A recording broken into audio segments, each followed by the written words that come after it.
So what exactly is a bad bishop? Let's say I put 3 pawns of white on these squares. And I put 3 black pawns right there. A bad bishop would be a bishop on d3. The bishop is on the same color as his pawns. And the black pawns are on the opposite color of the bishop. So let's now have a look and put this bishop here on e3. The bishop on e3 now is a good bishop. Why? Because the bishop is on the opposite color of his pawns, but on the same color as the black pawns. In the future, he can try and reroute his bishop to take these pawns. This is the Endgame series, a series in which I explain all the endgames in increasing difficulty. Also, according to YouTube statistics, only a small percentage of people who watch my videos are actually subscribed. So if you end up liking this video, consider subscribing. It's free and you can always unsubscribe. Enjoy the video. Okay, this is the first exercise for you. It's white to move and win the game. You can pause the video right now. Okay, so I hope you thought about this position for some time. What we can see in this position is that black has 3 pawns on this side of the board, and of course he will try and promote these pawns. Here on the king's side we have 3 pawns, and of course we will try and promote them. But before we try to promote the pawns, we need to do something else. I just told you that the white bishop is most effective if he's on the same color of black's pawns. Imagine a situation in which black wouldn't be able to move any of these pawns. These pawns would be targets forever. We can do this by playing the move b4. And look at this position. He can't play a move like a5 because we take the pawn. Nor can he play the move c5 because we take that one as well. It's pretty sad for the black king because he has to defend this pawn forever since we are putting lots of pressure on that one. And now we don't need to worry at all about these pawns promoting.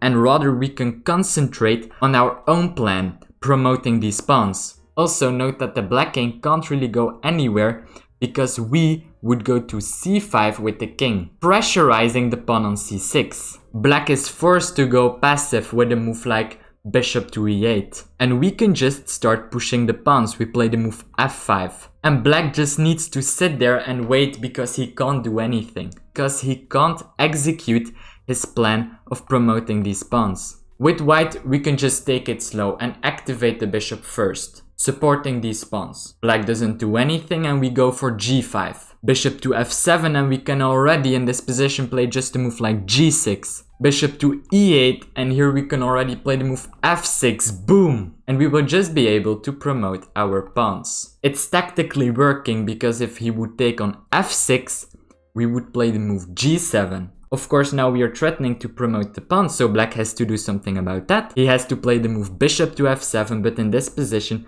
just the plan of going h5, h6 and h7 is too strong and black can't stop this plan in any way.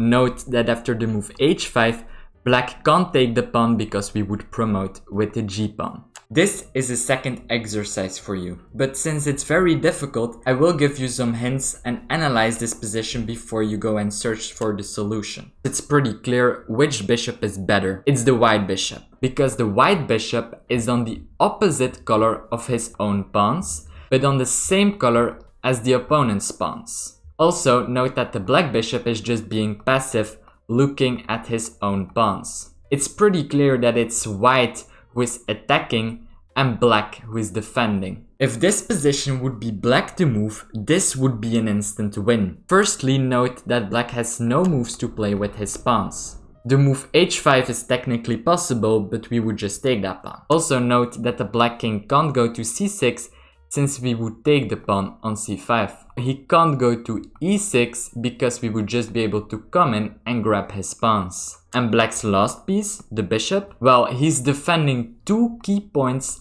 that the white bishop is attacking. And the square on f7 is the only square that the black bishop can defend both the d5 and the h5 pawn. So if this position would be black to move, this would be an instant win, because black would be in Zugzwang. The problem is that it's a white to move, and we need to find a winning plan. Your job is to find that plan, and you can pause the video right now. I hope you saw that with white, we want to lose a tempo. We want to have this exact position but with black to move. How do we attain that position? We do that by losing a tempo. So firstly, you might have thought like, well, it's not that difficult, right?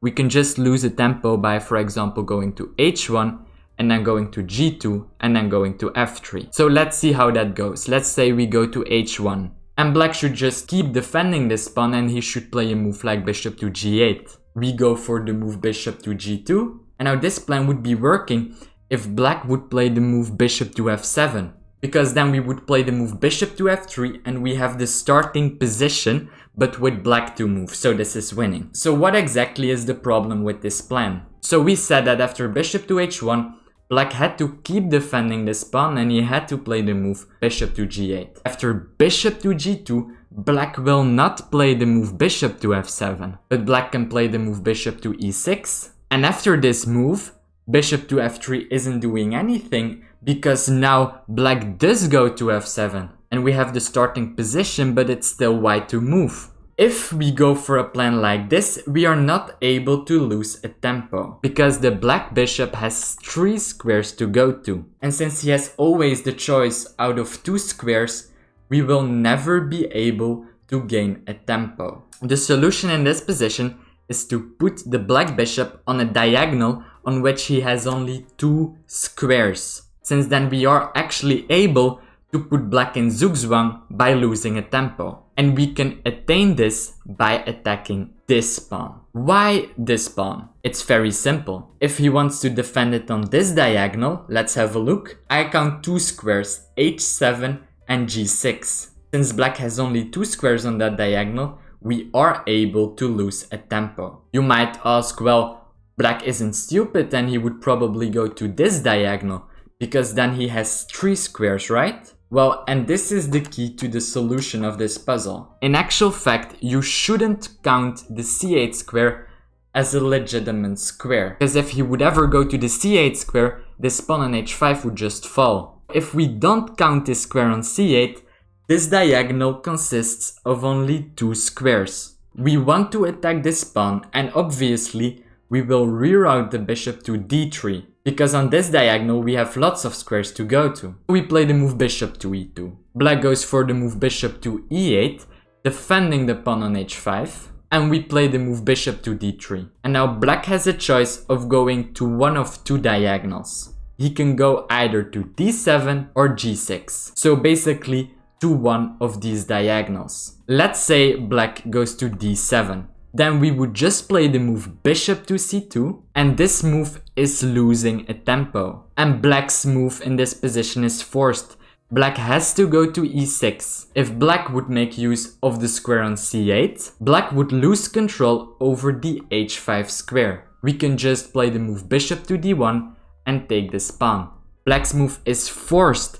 He has to play the move bishop to E6, but now after bishop to D1, bishop to F7 and bishop to F3, since we lost a tempo, this is the starting position but with black to move, and this is zugzwang. Black has no good move in this position. We've just seen what happens if black goes to D7. Let's now have a look at what happens after bishop to G6. Bishop to G6, we lose a tempo with the move bishop to C2. And in this position again, black's move is forced. He can only play the move bishop to H7, just defending this pawn. And now we have a very nice combination. First, we go for the move bishop to B3, attacking the pawn on D5. Black's move is forced. He has to play the move bishop to G8, defending the pawn. And now we play the move bishop to D1, attacking the pawn on H5. Black's move is forced. He has to play the move bishop to F7, defending the pawn on H5. And you guessed the move, of course we play the move bishop to F3 in this position, and this is zugzwang. In this video we saw the difference between a good bishop and a bad bishop. And I gave you 2 examples of how to win with the good bishop. I hope you enjoyed this video and I hope to see you in the next one. Bye!